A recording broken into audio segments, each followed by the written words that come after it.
నీ కోడలు ఏం చేసిందో వేడేళ్ళు పెట్టమంటే సంవత్సరం మరిగి నీళ్లు తీసుకొచ్చి పెట్టింది చూసుకోకుండా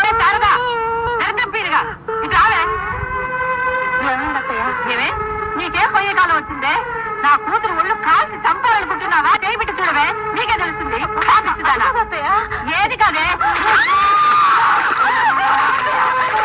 గట్టిగా అమ్మో అమ్మా గట్టిగా అమ్మో అమ్మా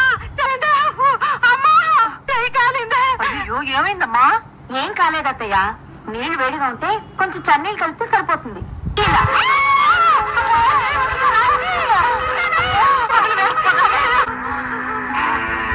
మండ నువ్వు నాశనమైపోను